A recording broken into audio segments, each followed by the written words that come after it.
Yo, nice. Hey, check 1 2. Yeah, we're good. This working?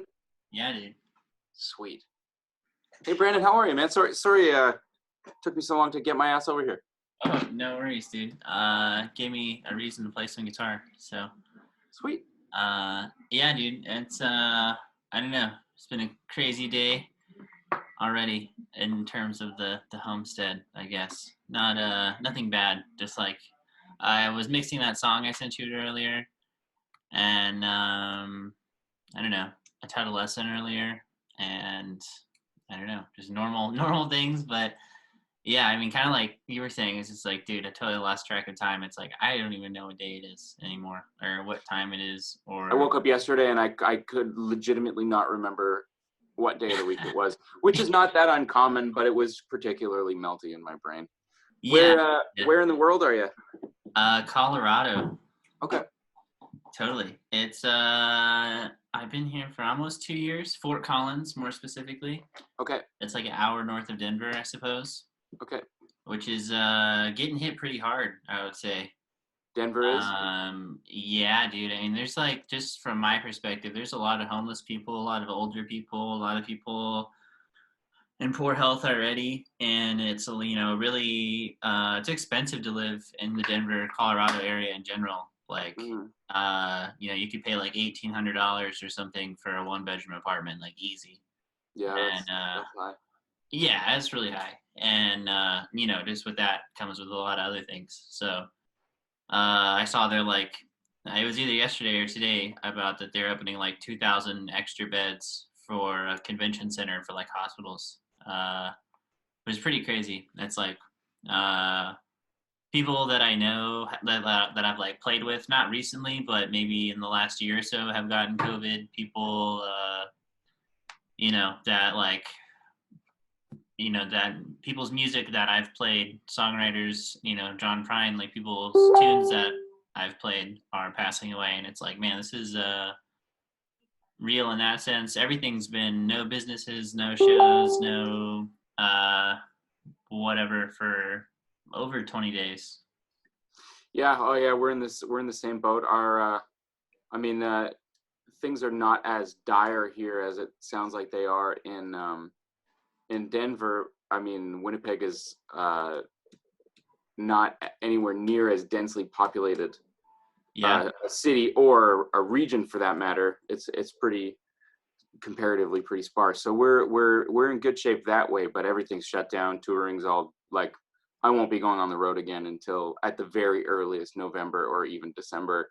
And at that rate, that shit's probably going to get canceled, and I probably won't be going on tour again until next year. Yeah, dude. I was curious for you. I mean, like in this case, like I'm almost really lucky that I'm not a touring musician. Like I've only spent like the last 2 years trying to get local gigs, which is a totally different thing than what you're doing. And like, I don't know. Obviously, like I don't have to travel, and like the gigs are way smaller, and like, all those, so many factors that are not affecting me that are affecting you. Like I saw, Red Rocks over here got closed down until July, like indefinitely. And like you're saying, I feel like that's just kind of like, just for now, we'll see how it is. Yeah. I think everybody's being optimistic, especially, people are worried about the economy, but it's just, yeah, we're not going back to work anytime soon. Dude, yeah. In general, things I've noticed that you're doing that are cool, since you released that like 10-minute video, this live video. I don't know if it's through Mule specifically, but you're doing like courses and stuff. That's awesome. Mm-hmm. Personally, for me, I mean, this is my first time ever seeing you. I've never gotten a chance to see you live or anything like that. So I've just been like a YouTube fanboy of just like watching, whatever videos you put out or whatever I can find, just like trying to transcribe some shit. And like, so that's cool that you're doing stuff like that. I'm sure I'm not the only one in the universe who wants to learn some Joey Landreth licks. Oh, thanks, man. Well, I mean, I love what I do, and thankfully, we live in a we live in a time when the internet makes it possible. It changes the game, changes the medium. So it's not a deal breaker to not be able to go out on the road. In Yeah. terms of creative stuff, there's plenty of stuff to do. I am finding this time very I hate to say this, despite so many people, this is so devastating, but this has been quite relaxing for me because Yeah. normally this time of year, I'm on the road for weeks and weeks and weeks. And Same. so I took a self-imposed 4-month hiatus, started on December 1st, just to take some time at home. And it kind of took me the entire 4-month break to really figure out how to not work like a dog despite that. For sure. And then it was like, well, shit, okay, I now I got to get back to work. And then all this COVID stuff started happening, and tours started getting canceled. And I thought, well, the silver lining is I now know how to kind of disengage, and I'm actually going to be able to get a chance to just chill. I worked really hard last year and the year before, and I was starting to feel kind of burnt out. And this is quite, the timing of this is good for me, which is, that's good, man. Obviously that's not the same for some people, because it's the fucking end of the line for somebody like John Prine, which is devastating. Yeah, devastating. And a bunch of other people that I know just from the periphery, nobody that I know personally, but people that I've watched, the dude who played trumpet, I can't remember his name, Wallace something, played trumpet with John Mayer live. I saw him in 2007. Wow. And he's dead now. It's fucked. Yeah, it is, dude. I mean, I posted this thing yesterday, just kind of thoughts about the industry where, dude, you know how it goes. People pre-sale tickets, whatever. They're just go pick up your pre-sale tickets, or you'll get them mailed to you or something. But then you're either handing them out, or whoever is receiving them is giving them to the door guy too. Outside of just handling cash, there's the handling of tickets, and then at least for me, I always get paid in cash or checks. Very rarely does someone Venmo me or direct deposit the money into my bank account or something, Yeah. So it's just all that stuff could be electronic if it wanted to be. Here in Canada, we do a thing called Interac e-transfer, and Interac is the company that manages debit cards, shit like that. So it's not a credit card; it's directly linked to your bank account. And probably for the last 5 years, you have a thing where you can email somebody a transfer, and so you just need the password, and wow. It's relatively secure. But we've been doing it forever and ever and ever, and it's it's a game changer. I do not remember the last time I received cash, other than going and playing at a local bar, and somebody shoots you $60 or $75 at the end of the night, thanks for coming out, kind of thing. But yeah, totally. Everything else happens electronically, so thankfully that's good. That's cool. Well, that's good to hear. That's already a thing, because it's definitely not around here. I just don't think people have realized that's a thing. The common tragic we forgot to pay you tonight or whatever. It's just well, you could just shoot me a Venmo or a PayPal or whatever, and it would all be over. And I don't know. That's kind of an interesting thought that I've had, anyways, through all of this. But dude, I was gonna ask you some questions, and one of them was answered just by looking at your screen. I was gonna ask you if you ever played standards, and I see the real book behind you. Oh yeah. I don't do a whole lot of it nowadays, but it's always a good resource for picking through tunes and working on stuff to practice, or True. No doubt. I was talking about this earlier, where I was a super jazz snob, and the only thing I ever wanted to do was listen to jazz and play jazz, and I didn't care about anything else. I thought, country was dumb. I thought funk music was silly. I thought hip hop was absurd, all these things. And then I don't know, one day I just realized that was really hypocritical if I really wanted to be a student of music. And I should be a sponge. And it's okay to say that you don't like things, but we get wrapped up in the dialogue of things, I find that that mentality wanes when you realize that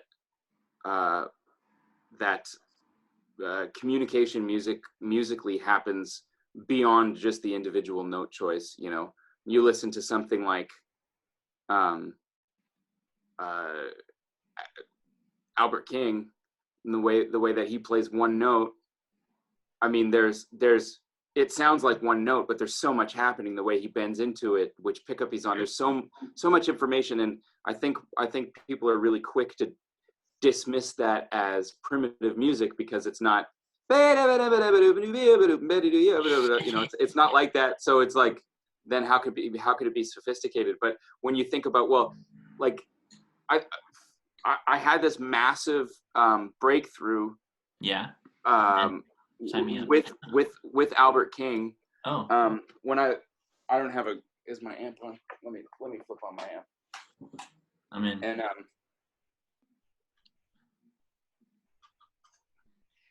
And I learned come on baby, fire up. She's gonna warm up. Yeah, there it is. Oh yeah. Let me give you a little more volume here.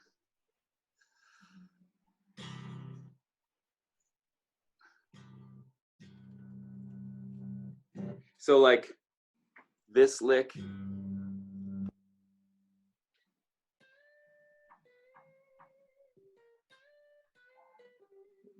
that kind of thing. For sure. And when I first heard that, the first time I lifted that lick, I heard it. Oh wow. And then I went back and learned it again because I realized that I missed the bend. So it's like, oh, it's not, it's. Mm-hmm. And then different things for sure. But then later on, I realized that it's actually not just that. It's not just one bend. It's a couple of bends, but it's not only. I was hearing it as. So two big full step bends, but it's not. He bends up to the second note from a half step below.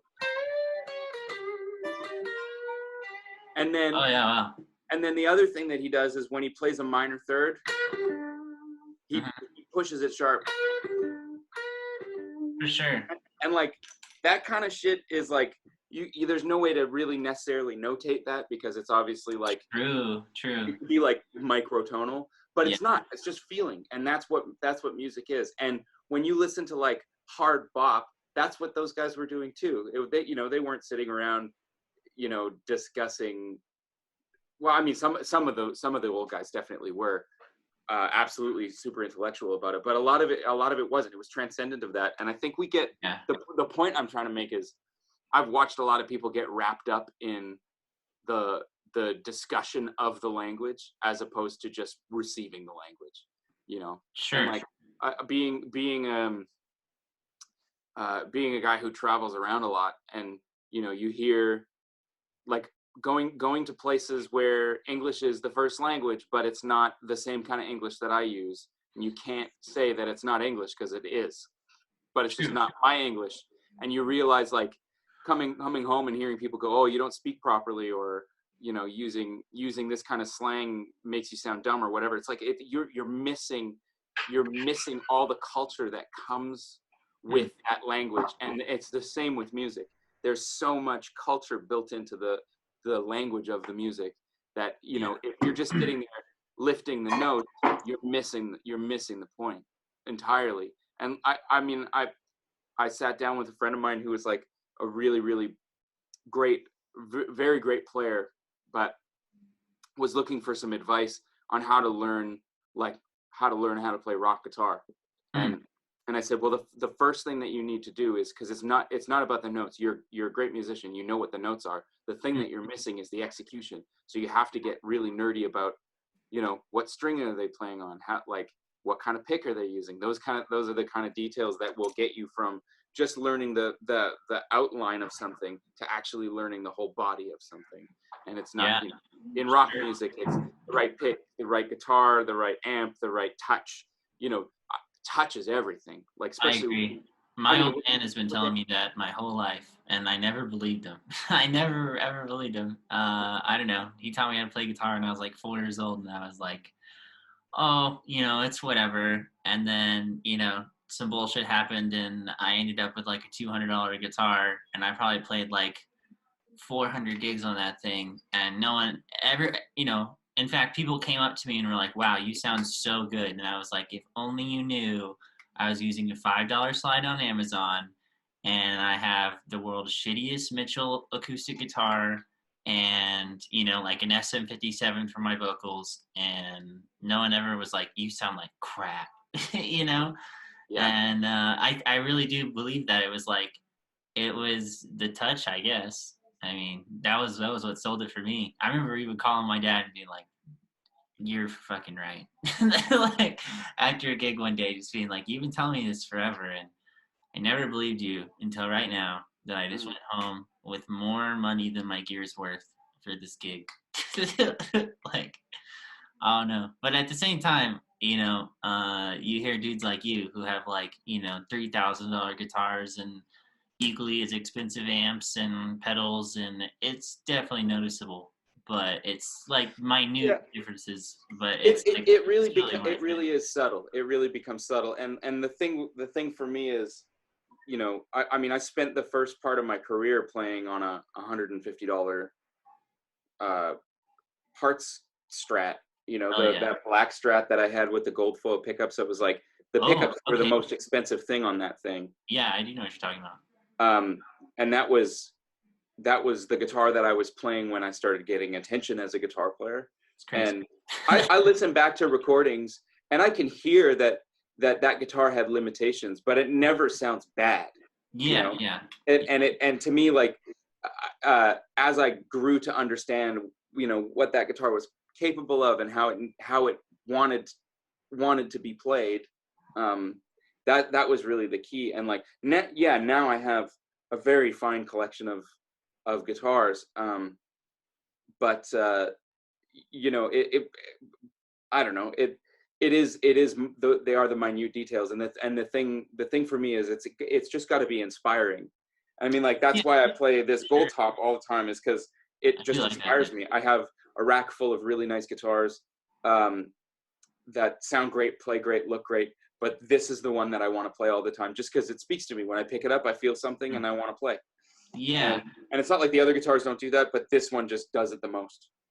I kind of like how you put it that way. At least for me, this guitar I'm holding here, it's definitely a standard guitar. I don't know. It doesn't hold alternate tunings very well. But it's you could do like E, but D sounds really bad. It's like too the action's too low, and getting a setup right now is kind of out of the question. So yeah, I got that's kind of I wanted to talk to you about was little open tuning stuff. I'm by no means an expert, but oh god, hold on. My old man sent me this Mando the other day, and dude, the fifth tuning thing is really hard. Do you have any experience with that? Just on that topic of tuning? Nothing successful. Yeah, dude, it's hard. I tried. My girlfriend plays cello, and I can play the cello better than I can play the mandolin, but it's right.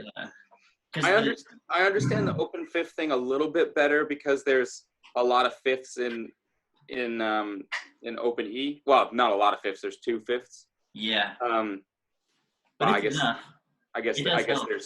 there's 4 if you count the inversions. But like, straight up, that would represent, or that would be similar to Mando or cello or something like that. So I have a better handle of it now. But I'm a terrible mandolin player. Yeah, me too. Me too. And but talking about guitars, and like, this is the baritone or whatever, and this is the only one I could ever try to be in your tuning. And right. I'm just first off, I'm kind of curious in general, why did you pick C versus B versus A versus D versus whatever? Well, I was living in open E for the most part. Okay. And then a friend of mine, James Robertson, Champagne James, is his nickname, is a great Toronto guitar player, and we have met at a folk festival in central Canada, in Saskatchewan, northern Saskatchewan, and he said, "Hey man, you play slide guitar. You should check this guitar out. This is my slide guitar." And he had baritone strings on it. It was tuned to open C, and I just fell in love with it. And he's a brilliant slide guitar player himself. Word. I picked up. He had this old blue telly, made by a guy in Toronto. I can't. What the hell is his name? Alistair. Can't remember his last name now. But anyway, it doesn't matter. And I left that, and I couldn't stop thinking about it. So I texted him and said, "Hey, would it bug you if I borrowed that tuning?" Yeah. And he was like, "Nah, man, I borrowed it too." So that's kind of where that came from, and I've just been playing it ever since. And not unlike the Gold Top, like I still keep a guitar or two around in open E, but I don't really want to play them. Yeah. I want to play in that tuning, and it's not about really anything other than I just find the sound satisfying. I still like it's not like a lot of people ask, "Oh, was it because it's better for your vocal range?" Or that's really. What I was curious of. That was the exact next question. I ended up like nothing changed. I just sort of changed the way that I played my songs, but I just played them in that tuning instead. Sure, that makes sense. I had to do that for a little bit because I only had this guitar and I was trying to learn your open C thing. And I broke 2 strings on my acoustic guitar at this gig, and I had to play a couple of gigs with just this guitar tuned to C. And so I feel like you're just saying that you just try to play the songs and you just do the note math of whatever the note would be, whatever you're playing, whatever song, and just play A in general. If somebody says play A, you're just like, okay, you know? Yeah, I mean, I have good ears. I'm very good at transposing, and I also I work really hard at understanding just sort of like the music behind what's going on. So it's not so much a problem to change the key or the position. You know, I think a lot of people get married, especially guitar players. We get married to a particular pattern or position or shape. And anybody that's taken some Skype lessons with me that will hear this will be like, "Oh man, he talks about this all the time." But guitar players are pretty notoriously, myself included, pretty notoriously lazy when it comes to fundamental sort of music theory understanding. And I agree with that. I really got to work out when I started playing more in open tuning and eventually switching over, because I almost never play in standard anymore. But it really put me to the test about my fundamental knowledge of chord theory and shit like that. So my girlfriend brought me a beer. That's true love.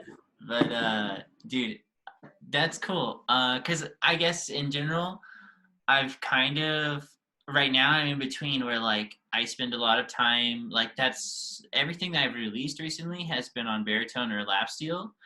And I guess previously in my life I've spent whatever 25 years basically playing in standard tuning. So I spent some time learning just like how to play the slide in standard, and then that was about a year or so, and then I guess my thought process was like, can I get to the point to where I can play everything like lines and chords with the slide and standard that I could play without it? And once I feel like I'm almost at that point, and then I found about you like a year later, and I was like, this open tuning thing is wild. And now I do that for like, I don't know, the voicings, I guess, of it that you could get. Like, you can't play these sus chords very well, or like, you can't play this, minor voicing or any of that junk. And like, all the voicings are really specific. It's just like such a different sound. I find that's kind of why I'm using it, is to like get that sound. But I would enjoy being able to just kind of flip everything. Is your advice just do the homework and learn all of the triads and their inversions and your scales and your modes and whatever like you did before, and just like commit to it? Or like, are they different? Whatever your process is? For me, it's triads, inversions, and going through them as exhaustively as you can. So, sure. I have have systems that I use and that I teach, which work well for open tuning or standard tuning. That's the thing, that if there's any one thing that kind of tends to get under my skin a little bit, is when people suggest that you can't play certain stuff just because the Yeah, I tuning is definitely different. don't believe And that. it's just, no, I mean, it's not true. I mean, the Yeah, fact that the mandolin is tuned in fifths, and you know, notes are just notes. dobros are tuned to open chords, and guitars are Yeah, tuned in fourths, and tuned to a hybrid of fourths and thirds, and a bass tuned. It's obvious that the tuning doesn't matter, but people just they don't really think about it that way. But it does. There is no replacement for asking questions and looking for answers. Questions like, what inversion of this, or what inversion is this? What are these chord tones? yeah. And don't just stop at, oh, this is an inversion of a C chord. Know that it's the first inversion, the thirds on the bottom, fifths in the middle, the roots on the top. Those are the kind of things that, like, and those are the skills that help with the transposition, is being able to identify scale steps and chord tones, either not just on the position that they're on the fretboard, but also by sound, and also just knowing it. So being able to recognize scale steps and non-scale steps, chord tones and non-chord tones, to me, something that I've been hearing a lot of lately, which I find really interesting. People are like, I've been working really hard at knowing the fretboard. I've memorized all the notes. I'm like, well, what good does that do you? Yeah. Like now, if I say, show me a G sharp, you can show me a G sharp, but do you know what to do with a G sharp? Yeah. Where does a G sharp go? Well, it's the root of G sharp minor. Sure. It's the major third of E major. It's the sixth of B. Like it has, just knowing where it is not enough. You have to know the application. You have to understand. And to me, I think, for the kind of music that I play, and the way that I like to play, understanding that fundamental harmony, like triads, major, minor, diminished, that kind of stuff, having a good grasp of that, is the key. And scales come sort of, they don't come secondary, because the scale is where the chord comes from. But to me, the chord unlocks the scale. So understanding that, like, if you're playing in C major, Sure. But you're playing over a D minor chord, that D minor changes everything about a C major scale. If you're playing D minor underneath it, then it turns into D Dorian, and there are certain ramifications and certain, but D Dorian without a D minor chord is just C major. So you really need the harmonic content. You really need to understand it.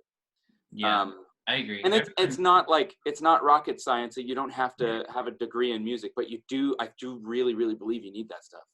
Yeah. I'm trying to write a guitar book right now, and it kind of accumulated over time. I don't even have a title for it. I should try to plug it better, but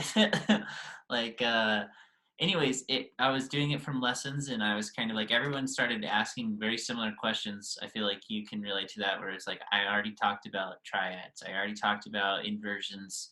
I've already talked about playing behind the slide or whatever. There's certain things you could just send a video or a PDF or something, and it would answer someone's question immediately.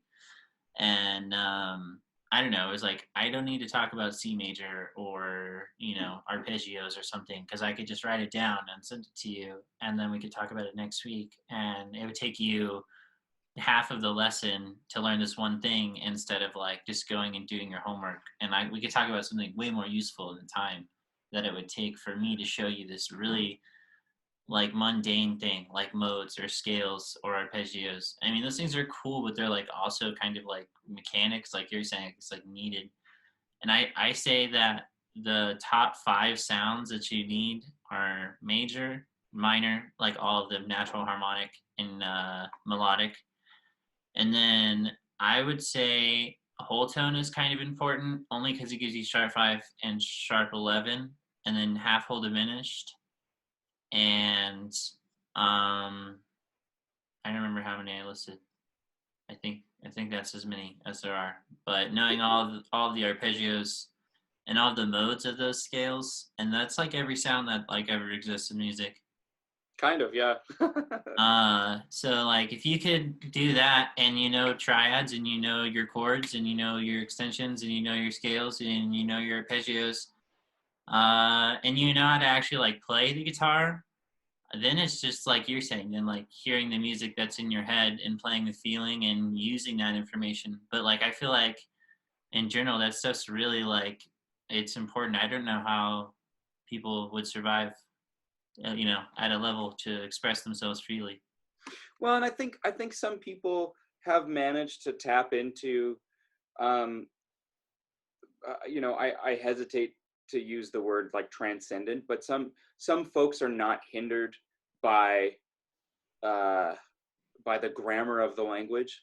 If I can, Yeah, you sure, know, sure. They don't like know they just speak it, super low and Korean or something, and they're just like, oh, yeah, he said blah blah blah blah blah. Like, yeah. I mean, I'd say Mark Lettieri's like that. I took a if couple you've ever lessons with watched him, an and he's interview savage. with Barry Harris, the great Hmm. piano player, I really love the way that he talks about music, because he's Yeah. in on one hand he can be incredibly intellectual, but then on another hand he just sort of talks about things in a normal way, Hmm. um, sort of related to music theory, and I find it really disarming, Yeah. Right on. and really easy to get into what he talks about, um, and I think, um, that, yeah, I don't know. I think there's a lot of pressure on people to learn music theory, but you don't really like.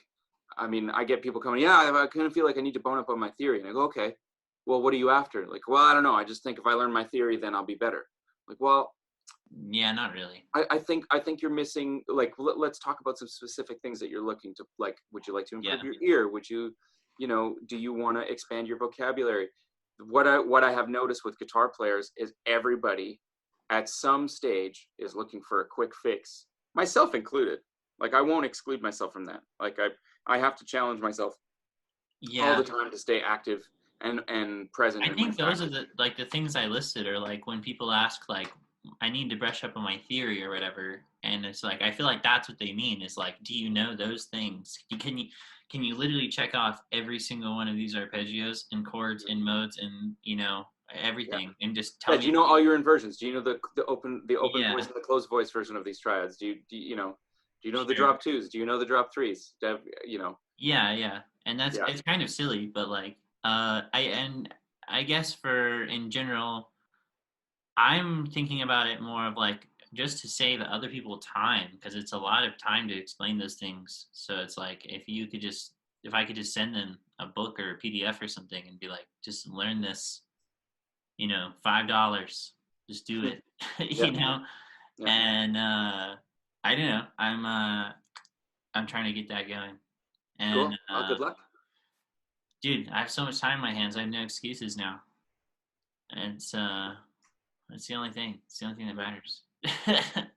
Not really, but I think recently I've noticed that everything that I've put out post COVID, people have received really well. I don't know if you feel about that, how you feel about that. I'm noticing. I think what I'm noticing is that people are reeling a little bit from the loss of other people, and Sure. so, um, I've really witnessed. I mean, I think there's probably a lot of really horrible uh, scenarios and environments for folks. I'm very grateful to not be in that situation, and I'm Yeah. I'm I'm okay. I'm comfortable. I'm safe. I'm healthy. Hmm. I'm not going to go bankrupt anytime soon, as long as this doesn't go on for too Yeah. terribly much longer. Totally. Um, but I am noticing that especially me, I would describe myself as a raging introvert, Mm. and I've really noticed, that I'm mourning the loss of other people, even uh, like even just going to the grocery store and not feeling like I have to stay 6 feet away from the next person. Yeah. It's kind of tough, and it's had an impact on me in a way that I mean, how could you even expect what a fucking global pandemic is going to do to people? There's Yeah. there is this is truly unprecedented, I think, in our lifetime, certainly something that hits the entire world on this scale. True.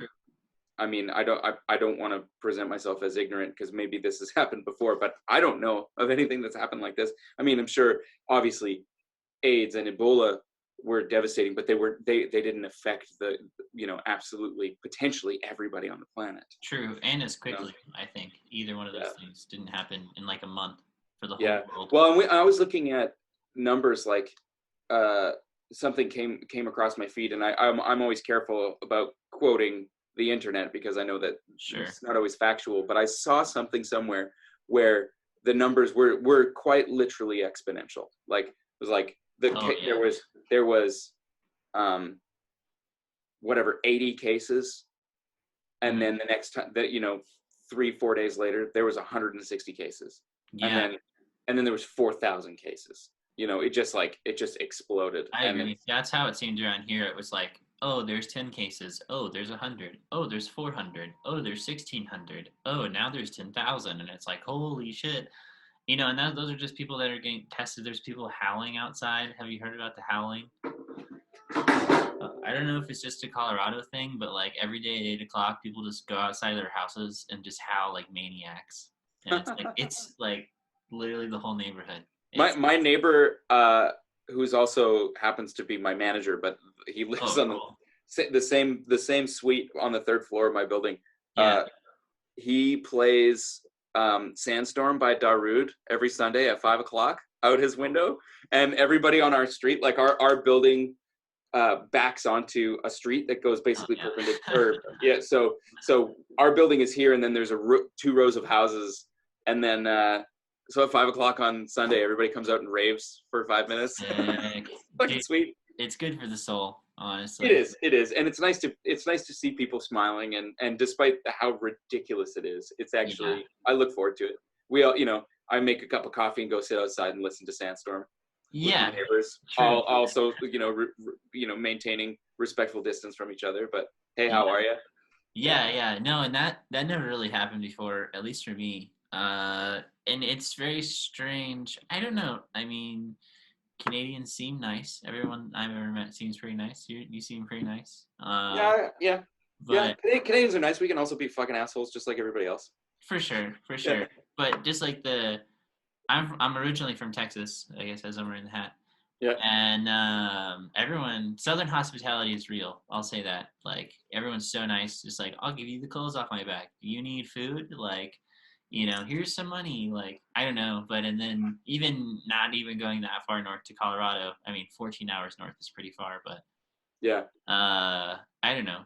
There's a noticeable difference in people's demeanor of like generosity and like kindness and everything like that. It definitely is cultural. I mean, and you go like I spend a fair amount of time. Yeah, Floyd, big wimp. I have spent a fair amount of time in Germany, and German people just culturally come off a little aloof, but they're unbelievably kind and generous. But the culture's just different, and like things that would register as rude are just not rude there. People are very direct, and in Canada, even much more than the US, people are very passive here, and I think that's why a lot of people mistake us as very, very polite. But I often correct my American friends. We're not polite. We're just very passive aggressive, and you just can't. You're just not picking up on it. Yeah, for sure. But, going to a place like Germany, the first time I went to Germany and, had somebody go like, oh, yes, it does not sound very good in here. And just be like, it was like feeling fucking devastated. And just realizing like, this person is not judging me. They're just commenting like, hey, man, this venue sounds like shit. Yeah, cool. All right. Yeah. You can't, I'm not going to take it personally, but it's interesting. It's interesting. That's kind of something too I've noticed a lot more of, where people are kind of like criticizing everyone right now just because everyone is just stuck on the internet. Yeah. And I don't know. I think there's especially in music, it seems like there's really only like 2 types of people. Maybe there's more. Maybe you feel differently, but there's people who are really encouraging towards others, and there's other people who are like really judgmental. Yeah. Like, dude, that was sick, or like that band sucks. You know what Yeah. I mean? It's really interesting. I've been very fortunate. My whole career, people have just been very nice to me for the most part. Every now and then you get somebody saying like nice hipster beard, or Yeah, something like that. But it's just recently started happening where people are being a little more critical in the comment section. totally. And the funny thing is like, I had somebody make a sort of backhanded comment on something. Oh, I don't really like that. That sounds bad. Blah blah blah blah blah. I can't even exactly remember what it was. And I responded saying, "Yeah, you know what? You're probably right. It could probably be better. You can always be better. Thanks for your feedback." Yeah. And the dude right away was just like, backpedal, backpedal, backpedal. It was like, oh, Jeez. so you're obviously a fan Yeah. and you like what I do. You weren't expecting me to see it, let alone respond. And now that I respond, you don't even have the decency to stick to your guns. It's Yeah. Yeah. really, really interesting. And I very rarely engage with those, but every now and then I just kind of catch a fire, and I just kind of I just feel the need to say something. And Yeah. It's only I always natural, find it though. interesting because as an artist, I think if I wasn't the artist commenting on his own content, I would probably, a situation like that might wind up getting myself into an online fight. But because Yeah. I'm me commenting on my own content, and people are just like, oh shit, well I just didn't expect that, and then it's really, really funny. It's like, man, you have no problem criticizing what I'm doing, and half of the time I don't know what I'm doing. Yeah. I'm I like, feel that too. I work on a lot of my own stuff. I mix and master it sometimes, Me too. and I'm not a professional mixer, but sometimes I don't have the budget to get somebody to do it, and I just have to Same. do it myself. And and sometimes, like, if I'm making a record, I do have the budget for it. So Yeah. it's up and down. But people are just like, I think those folks, they just want the world to see them knowing something, Hmm. and That's a I good feel like point. it's somebody's just like, and it's to me, it's almost always registers as like, I just want to be seen. And so I find it really interesting if I comment and I see them, they change their tune right away. Oh man, Yeah. well, I understand, like, budgets can be, and you got to, hey, you know what? It's a nice first effort. Hmm. Like, you're mixing yourself. Good job. Yeah. Keep doing Yeah. it. You got it. You'll get better. Shit like Totally. that. Just like, why didn't you say that in the first place? Or I got an idea. Shut the fuck up. Because who cares? Yes, yes, seriously. Yeah, those are really the other three options to the reaction is it's like either just scroll on, don't say anything, or like you could be the asshole and say something, I guess. But Yeah. the other one is I just don't like just say I something just don't positive. understand Good job. Way to I go. don't Hear it. understand at Like all it. the compulsion to criticize somebody unless they ask. Like, if somebody sends me something and says, "Can you listen to this and tell me what you honestly think? True. Do you like the mix? Do you like the song? That happened to Did I me put today. too many instruments on it? Let me know. Give me the details. Then yes, Yeah. I will give you honest to God feedback, and I'll say, I think this is nice. I think your chorus goes nowhere. This is just my opinion. Take it with a grain of salt, but I don't like this song. Or I do Yeah. like this song, but I don't think you did the right thing with the instrumentation. Just my opinion. But unless somebody asks me for that, I don't say shit. Right on. 'Cause what's the point? Honestly, what is the point? And Yeah. as much as, like, I mean, I could weigh in, it's just my opinion. And what's that worth? That's just Sure. what I think. I mean, I read somewhere, or no, my brother was telling me that, oh no, I'm sorry, was my wife was telling me that your brain, oh, I'm going to misquote this, but Yeah. the crux of it is that your brain, before you even have the chance to process something, your brain automatically applies your whole life experience to the way that you process something. So just by virtue of thinking of a thought, it's biased. Yeah. Right on. So like, you can't, just by that alone, I cannot comment on whether or not something is good or not. The best I can do is say, I like this, I don't like this. But Yeah. and at that point, unless somebody asks me, do you like this? I'm not going to say anything, because who gives a shit? Because honestly, I don't give a shit when somebody's like, I don't like that song. I don't fucking care. Yeah. And you shouldn't. I like it, and I'm You going to shouldn't. play it every night Yeah. You or shouldn't. whatever. Yeah. I don't know. I think that's interesting in general. I think positivity goes really far in people, especially right now. That's kind of why I wrote that song that I sent you. It was just like, keep your spirits high, keep your chin up, shine on, baby. No one wants to hear about my breakup song or, like how sad I am that I lost all my gigs or that I don't have any money or whatever. Well, and it's an interesting thing because we're all in that position, That's what I mean too. And Yeah. and the thing It that doesn't like matter. the Everyone's thing suffering. the thing that has been really hitting me is that like, yeah, this is affecting me for sure. But I can think of a bajillion people who are having a way worse time than me. Yeah, And for so sure. there's just no place, and I mean, like, I am 100% in support of people raising money for artists. Totally. And I think it's a beautiful thing, and I love seeing that. But yeah, I don't know. I don't need to participate in that because I'm okay for the time being. But, Yeah, sure. Fun fact. I went to this like group guitar lesson with Charlie Hunter for the last 2 weeks, oh yeah, and yeah. he talked very highly of you. Oh, nice. Um, I love Charlie. Dude, he pretty much the sum of the lesson I would say is just play the same shit for 5 hours and just make it feel so good. Yeah. And then you can throw your lick in there like every 16 bars or whatever. But And that to me is absolutely that gets back to what we were talking about earlier. Charlie is a perfect example of someone who practices absolutely present. Like, yeah, there is no I'm going to play this arpeggio and think about what I need to get from the grocery store. That dude is 100% in the moment when he's playing. Yeah, totally. And that's why it sounds that way, because he is fully engaged. Yeah. I have like a few more questions for you. Yeah. You ever played this thing? One of these, like a lap steel? I have two of them, and I'm very bad at both of them. Yeah, right on. Yeah. What do you have them in different tunings? I have one in C6. Same. And I think the other one is actually in C6 as well. Okay. But I just can't get my body wrapped around the overhand slide thing. Do you use the tone bar? Oh, you're cutting out just a little bit. Do you use the tone bar? I do. I have a tone bar, but yeah, it's just such a foreign. I'm just so used to this. True. That this just, like, my vibrato sounds. I think Ben Eller says it sounds like your stepdad's vibrato.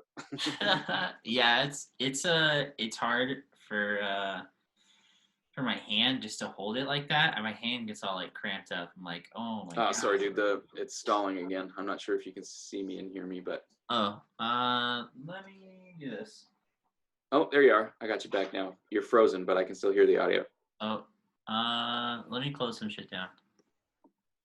Oh, I think it's on my end. I just got a notification saying your internet is unstable.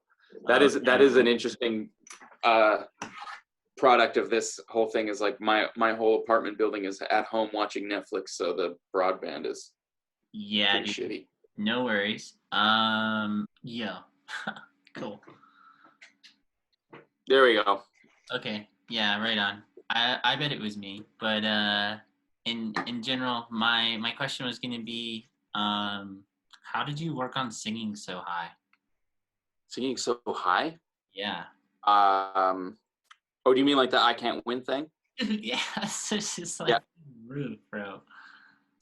I don't know. I normally don't sing that high. Okay. But I set my sights on that tune, and it's also like it's in my range in my falsetto, so it's not like, it's not massively uncomfortable. There are a few notes that I kind of have to brace myself for, and I'm very thankful that I only have one song in the set list like that. Yeah, right on. But just like anything, just repetition. And the thing with singing is that it actually really falls into what we were talking about earlier about practicing consciously, is like you just have to listen to your body, and if it feels like that's hurting or it's not working, then either, with your voice it's tough. It's not like the guitar where you can look at your hand and go, okay, I can see that my hand is in the wrong place or the position is wrong. with your voice, it's kind of hard to tell. So you really have to just be kind of in tune with it and know, like for me, I spend, because I'm a nerd, I spend a lot of time thinking about stuff. And so I kind of know my range pretty well. Like intellectually, like I know the actual top of like the top of my range in terms of pitches, but I also know what it feels like if I'm tired, and I know what it feels like when my range is compromised. And so I'm, when my voice starts to get tired, especially on the road, I'm not going to push myself in certain ways. So all that to kind of say that when you practice, just be practicing when you're working on stuff like that. Just make sure that you're aware, and if it doesn't feel right, then either take a vocal lesson or watch some YouTube videos. Or I mean, actually, I kind of don't like most of the vocal coaches on YouTube because I've tried to look into that a little bit, and I haven't been a big fan either. I agree. I think if you want to get training, you should go and get in a room with someone who can listen and watch you sing. For sure, I agree. Just getting advice, like not unsolicited, but getting advice from somebody online who can't hear you, who can't see you, who's just talking about their philosophies. Not everything's going to apply to you. Like sure. There because it's such a physical instrument and it's internal. You gotta get with somebody who knows their stuff. Yeah, I feel like I just have a really weird ass voice in general. And I mean, on top of all the other things we were talking about before, it's like I understand how to read, I know how to play instruments, I know chords, I know whatever. It's more like I can, sing a note and hear it or whatever. That's not the issue. It's like more of like breathing and tone and, is it really even worth it for me to extend like a 3-octave range that I have? Should I just learn how to use that better now? I mean, I think using what you have at your disposal is always a good option. If you find yourself with an abundance of resources and you want to go out and use them, then taking lessons and looking online, that's never going to be a bad thing. But when it comes to matters of your voice, you just have to be really aware, because I think that's how you wind up doing damage, is by not being aware. For sure, yeah. And I don't know. There's definitely been times where like, silly me, I booked 8 gigs this week and I have to sing for like 30 hours or something, and then the next week I can't really talk. And I'm like, maybe I'm, shouldn't be screaming into the microphone, and, like maybe I should lower that one song down a whole step or something, or, maybe just harmonize the note instead of pushing my range so hard, or, just knowing your limits is really important with your voice. Knowing where the comfortable top of your range is. Like for me, I know that I comfortably can hit an A. I don't know which range it is, but below high C. Like the top of the tenor range is high C. Yeah. Or I guess actually it's not the top, but it's anyway below that. I can hit that on a not great night. So I know that that's kind of the top of my normal range. And if my voice is feeling really good, I can push it a little bit higher. But I know right away, like because I warm up before every show, and I know right away what kind of night I'm going to have. Okay, what do you do to warm up? I just have a couple of different like audio warm ups. It's like there was a warm up tape that got digitized that floated around our scene for a long time, and a lot of us used it. And then I found a couple other ones there, but it's mostly just like, things like la la la la la la la la la la la la la la la, stuff like that. Sure. Just very very very fundamental stuff. If you're a baritone, like I'm kind of a high baritone. I start warming up in E flat, and I work my way down, and then keys are something really that I need to spend more time with singing in general. I remember being in high school, and you just sit there and go up chromatically, and I could do all that stuff or whatever. But since then, and especially since I started writing songs and everything, like I don't know, keys have such different feels. Like that's one thing I was why I asked about the C thing, is because dude, I suck at singing in C. Like I can't sing that low, and like E or F is really the lowest note I could sing. So if I'm trying to like harmonize some things, it might be too low or even too high. So it's like I just had to pick better keys if I'm going to use this tuning, I think. Well, yeah, I mean, Or just get better at singing. I play a lot in C, but I also play a lot in B flat and E flat, F. Okay. Where? Like like a little bit in G, not so much in G nowadays. When I was younger, I wrote a lot in G. Yeah, I love G for whatever reason. I love But it. I play a lot in E flat and F nowadays. I like the way those keys fit. I think in my younger days I wanted to sing a lot higher all the time, just like wanted to be that consummate tenor. Mm-hmm. And as I got older, I just was like, I'm not a tenor. Like I can sing some high notes, but I'm comfortably, or if I'm going to be comfortable, I actually prefer singing lower. So E flat is kind of my favorite. Interesting. That's one I definitely haven't tried. So that just kind of speaks to me that I need to spend more time just feeling like, what keys do I sound good in, which is not a silly thing to know. I start by warming up in E flat, and then I work my way down to as low as feels comfortable. Like I don't use a lot of like the bottom of my voice, so I don't find it necessary to really warm it up, but I get down as low as I can, and then I go back to E flat and start working my way up. And then there's a variety of different little exercises you could do, but 5 notes. Are you going chromatic, just down, or fourths, or whatever, or chromatically down? Yeah. E flat, D, D flat, C, B, B flat. Dude. Yeah, I don't get much past A. A is pretty low. That's some good shit. I mean, in general, that's one thing I've really learned, when I was gigging a lot, was like I have to warm up, or in general, the first few songs I'm going to sing are just going to be garbage. And then, the repercussions of like not warming up afterwards were like really bad. It was just like, oh, my voice feels like trash. And then I started warming up, and, even just, 15 minutes or whatever goes really far. So that's interesting just to hear you say that, because I know a lot of people who are just like, I just don't even play guitar before the gig, or, I don't do anything, and then I just show up and I'm ready. And it's like, yes, and some people are built like tanks, and I'm definitely not. I don't need to warm up on the guitar side of things generally. I mean, I'll pick it up and play a little bit, but I don't need to do like a ton, but vocally. Yeah, but I feel like you probably play guitar like every day or every other day or something, right? Like it's pretty fresh in your mind. Most days, yeah. Yeah, so that's cool. My other thing that I wanted to ask you was, who are some people that you listened to that like totally changed your life? Like there, some records that you just listened to like over and over again, that you could either were transcribing piano or guitar or drums, that you could just like play unison, the whole record or something.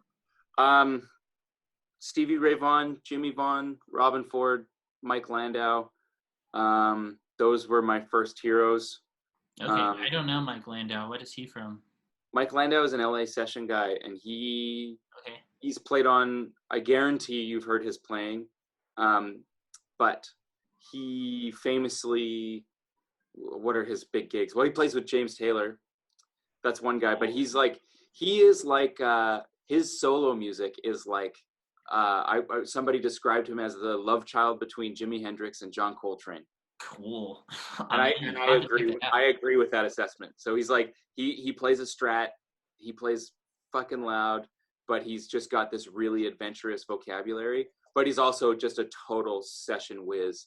So like he's played on everything, and was pretty big in the fusion world for a bit. But he's got a live record out from the Baked Potato just called Mike Landau Live 2000.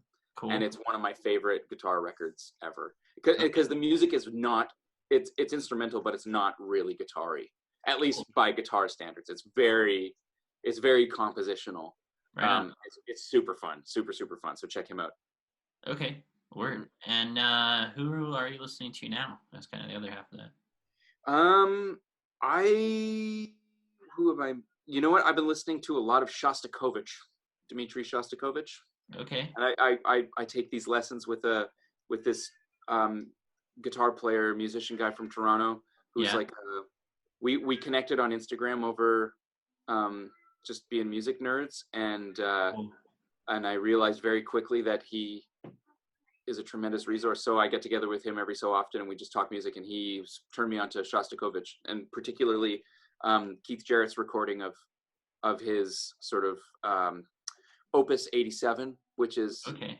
Preludes and Fugues, and it's crazy, and it's really really amazing, beautiful music, and that's really inspiring. I don't listen to a lot of guitar these days. I'm not super excited by it. I feel that way too. But that's I just feel like the culture of guitar, I get tired of it after a while, even listening to myself play. It's like, Yeah, no doubt. And I think, I mean, that's guitar player syndrome 101 is like trying to not sound like the guitar. So, all the while making sure that you still sound enough like a guitar player that the guitar nerds will want to listen to. yeah, yeah. Yeah, but I mean, my favorite thing is to like, transcribe like a Debussy piece, like reading the whole piano score and just trying to put it on the guitar and just like, transposing the notes, playing the song, whatever. And Which WC have you worked on? I've done Girl with the Flaxen Hair. Uh, I've done Prelude to the Fawn. yeah, I've man, done there's some crazy harmonic stuff that happens at the beginning of that tune. There's I can't remember which orchestra, but there's a really beautiful recording of it, and they're just like Debussy was really really big into, at one point he was really big into some of the modes of limited transposition, like the Messiaen thing. I love him. My girlfriend plays a lot of him, and I had only heard about him in like Improv 4 of like, here's how to play half whole diminished, here's Yeah. Messiaen mode 3, Yeah. in only terms of improvisation. And then like literally like maybe 2 months ago, I listened to like his string quartets and like piano compositions, and like the homie like invented like this slide piano instrument. You know what I'm talking about? No, Messiaen I don't know did. about that. I don't know how to say it. I'll have to text it to you later, but it's like it literally has a slide on it, and you play piano behind it, but it's like tells you what notes you're playing, I would assume, but it just makes it so it's like microtonal Whoa. as far as the pitches I mean, coming some out. like that quartet for the end of time, like some of that is atonal enough on its own. True. Yeah. True. It's I crazy. really, I'm not as into the atonal stuff. I think mainly just because it's over my head. But I really love like O Sacrum Convivium, and like there's one of the movements from the quartet from the end of time, or is the L'Éternité de something something de Jésus, and it's like I don't know the name. it's just piano and violin. It's really really L'Éternité de Louange de Jésus. That's what it is. The eternity of the, I don't know what that word means, but anyway. Yeah. And it's just piano and violin, and it's kind of like it's almost like it's a study of Messiaen's use of half whole diminished, and it's really really gorgeous. I like half whole diminished. It's pretty gorgeous. Yeah, I mean, there's so many types of chords. I call it the smart ass scale because you could play dominant 7, you could play major, you could play minor, you could play diminished, you could play augmented if you try. half whole. Yeah, true. Like half diminished is what I was trying to say. Yeah, and then but you could play like every chord half diminished though, and it still falls in the scale as long as you're. Yeah, it's like so silly. It's like, oh man, but yeah, that's such a crazy thing. That's one of my favorite scales ever.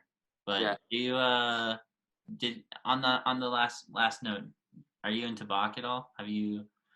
Man, that's the full publication of all the chorales, like all. Oh wow. Yeah, I'm a big Bach fan. I JS. just recently. I'm not familiar with the other Bachs, but I'm a big fan of the first. Yeah, one. the Bach. The Bach. Totally, that's cool. I just started doing the violin sonatas and stuff like that, and dude, that is an ass kicking.